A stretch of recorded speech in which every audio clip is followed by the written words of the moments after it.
Hi there, and welcome back to the Drawing Database. Professor Marc Leone here, and today we're going to spend 15 minutes with art history and drawing, and we're going to take a look at a little bit of Roman art, especially wall painting, the four styles of wall painting, and how drawing possibly could have played a role in that area of Roman art, and especially how a drawing can be at least thought of in the design. So the first style that we have here is the encrusted style. So it's fresco, and it generally dates from roughly 200 to roughly 600 BC. So it's identified by its abstraction, its faux nature, F-A-U-X, or what we call kind of a mimicking nature or a marbleizing effect to the facading of Roman homes that could, at the time, could feel very small and claustrophobic. So what we have here is designs of, if we think of it, patterned tiles that oftentimes were raised into the concrete and then painted over in faux marbling or faux incrustated type of exotic rock minerals, etc., to mimic a more elegant and a more, quite frankly, more expensive aesthetic than many could afford. So it's characterized by drawn out patterns, particularly squares, and painted in very vibrant earthen tones to get the feeling of a facade that is fully integrated into full stone or marbling or any kind of other material. And in fact, of course, it wasn't. Let's take a look at a few more examples. Here we have a closer view here, and you can see the concretium or concrete facade here, or the initial backing.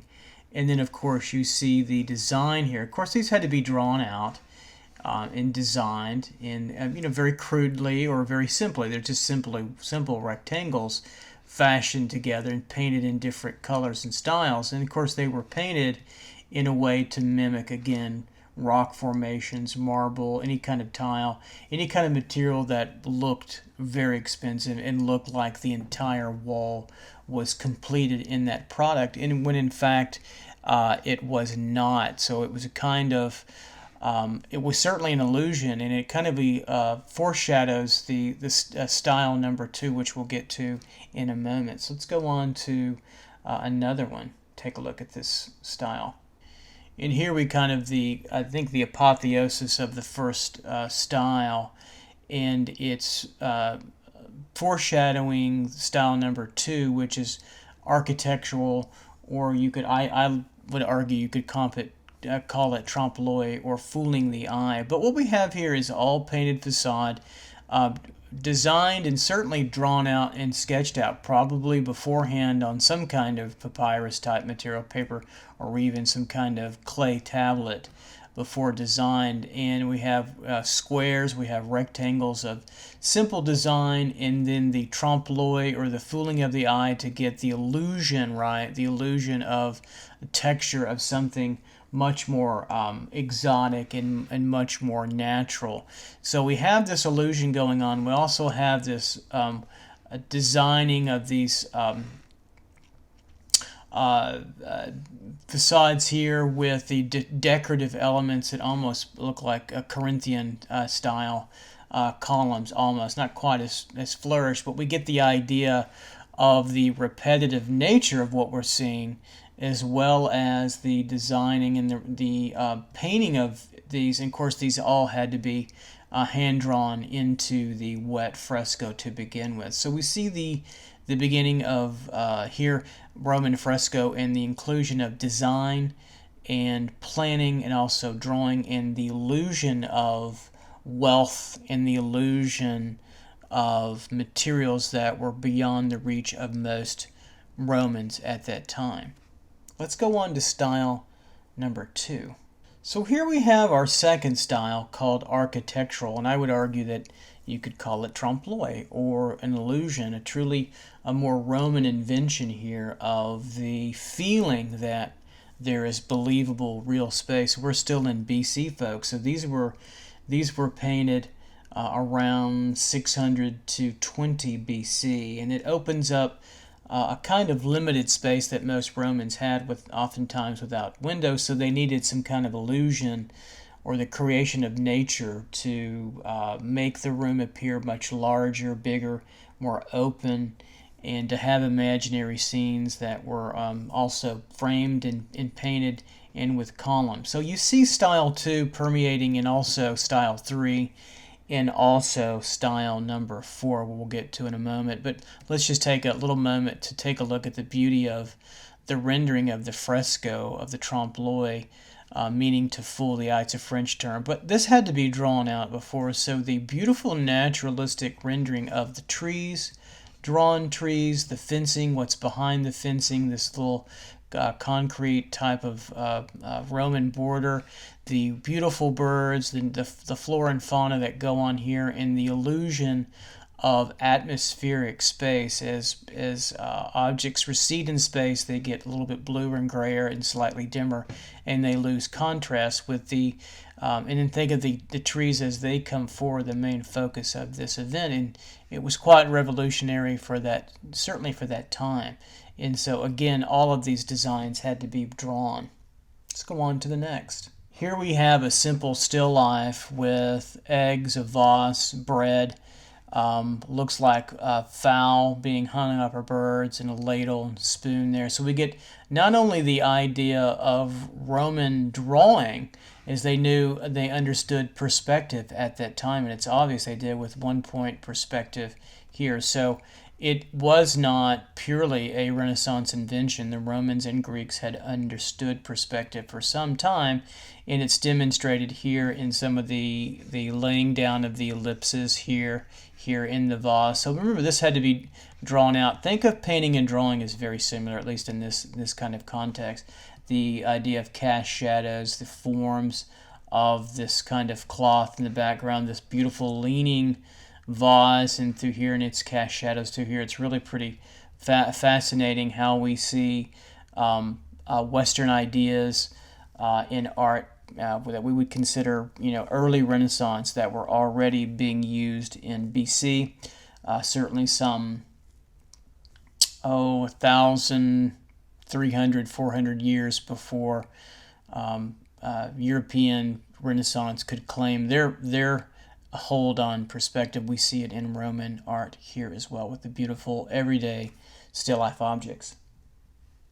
And lastly, actually, one more in the second style, and I think one fascinating Dionysian ritual here. We have the ritual of this young woman turning into womanhood, but we see the beautiful figuration, the tessellation of work here, repetitive tiling and painting of forms, the use of that beautiful Roman earthen kind of red, the simplification but the beauty of the figures in very naturalistic style when we compare that later to Egyptians as well. So we've got a very advanced figurative tradition already going on in Roman drawing, and also the painted imagery here. Remember, all these had to be drawn, so the exactitude in scale and proportion in human anatomy and differences in gender were rendered quite convincingly for that time before AD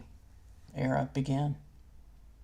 And here we have an indication of the third style of Roman painting, or we can also include a little drawing here if you'll allow yourself to kind of jump to that mindset, and it's called ornamental, and it's generally from around 20 BC till we get to AD, 20 AD. In there's a kind of reverting back to a more flatness. Can you see that in here with the rectangular formation? But there's also the trompe-l'oeil of the decoration of these very slender kind of white columns, the full color filling in of the shapes, the columns, the decorative elements around that. and most were monochromatic. We see these sections, and they're kind of supported, again by these smaller frames, and then there's frame trompe l'oeil paintings. Here we have a landscape of kind of a city wall and exterior, and people around that, and some kind of social event as well. And probably the biggest key to this particular style was it gave patrons and also the artist a kind of flexibility. They could change things. So the flat illusion space in through here could be saved, and the fresco could be changed inside here to record events, figures, portraits, still lives, or what was desired from the patron, or even perhaps even the artist of that time. So it became less representationally realistic and a little bit more flatter, and the style became a little bit obviously more mixed too as well. Because here we have, flat, very flat, almost reverting back to the Encrustation style. And then we have these beautiful columns, and there's some floral patterns that are trompe l'oeil. And then we have this trompe l'oeil, picture in relatively interior, lovely kind of sketched painting in here, and it gets us back to style 2. So in style 3, to my mind, there's kind of a mixture of style 1 and also style 2, but it's characterized but much more of a sense of flatness and the flexibility to change what were in these particular showcase sort of apertures, if you will. Let's go on to another here.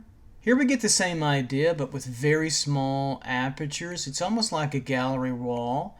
We get these almost screened looking curvy linear partitions that are curved and also kept straight. This varying repetitive style, almost banner-like, and then we get these almost like insignias, and then inside we get these pictures of Roman life or portraiture, etc. And of course all this was drawn first and then colored in, and certainly the interior picture frames were more sophisticated or more representational, harking back to style 2. And then culminating here in the third style, again even more decorative, still partitioned, still very much black and red, rectangular style, decorative columns, repetitions, and then we get the framing, the picture framing here. Notice the asymmetrical balance from the top to the bottom and through here to balance out the square within the rectangle. So Romans were very sophisticated already in their design. Lovely insignia painting in through here, columns, almost kind of fountains. All these had to be drawn and had a sense of realism within, or trompe l'oeil within also the architectural kind of flatness, the curvature of affecting space, almost like these little bar cells go on. And I think the style also created a sense of getting back to more intimate, a style of being a little bit more cloistered and a little bit more secured as well. All right, well, here we are culminated in fourth style. So we get a mixture of really everything. We get some Encrustation style. We get trompe l'oeil painting second style. We get the third, style here, or ornamental style. And then all that comes together into fourth style, or which is more known academically as intricate. And these generally date from around 20 AD to around, and of course we're in Pompeii here, so really around the eruption of Mount Vesuvius on 79 AD as well. And it incorporates elements of all the other styles. What is interesting here is the truly believable one-point perspective that's going on here at a worm's eye view, where we're looking down upwards. So the Romans had mastered point of view and one point quite nicely with these little apses in rooms and the views of the ceiling, which we would see looking up from down below if we were a figure here, right, looking and it's like, gazing upward into this room. And so we see that kind of as a realistic play, even though these rooms are very flat.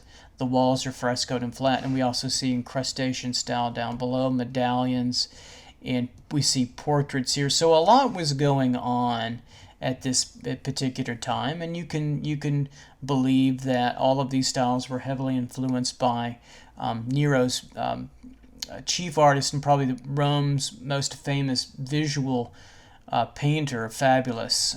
So that's an easy one to remember. And of course we get beautiful Roman figuration, the horse, the master here, or the rider, or the master of the horse, and we get nudes in here that harken to also Michelangelo later on with the same material, and then we get multiple figures.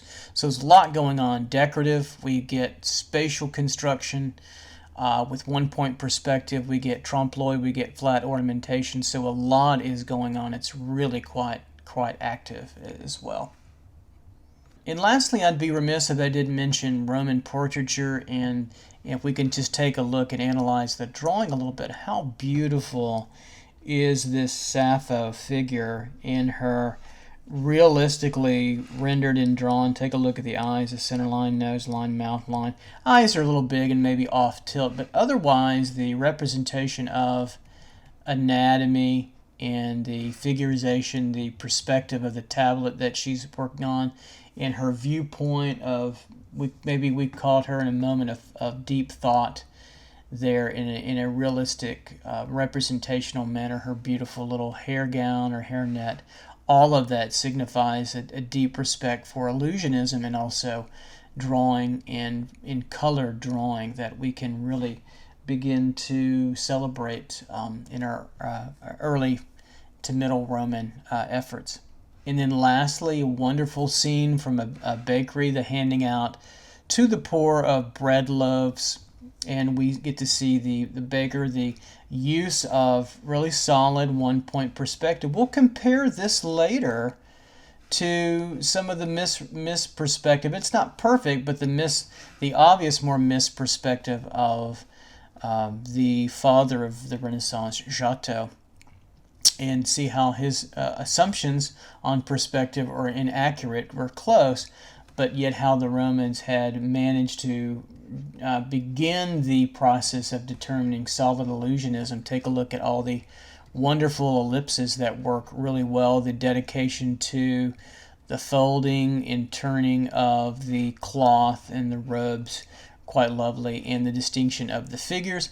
They're awkward in the way they sit in terms of scale, and then we have a younger man, probably poor and hungrier, that is being offered food. So this is a scene of perhaps philanthropy as well, and of course the beautiful detail that went on in the fresco here. So again, wrapping up the four styles, we get to see Romans actively involved in the art of designing and drawing and then coloring those drawings into fresco. I hope you enjoyed it. Take care. Bye-bye.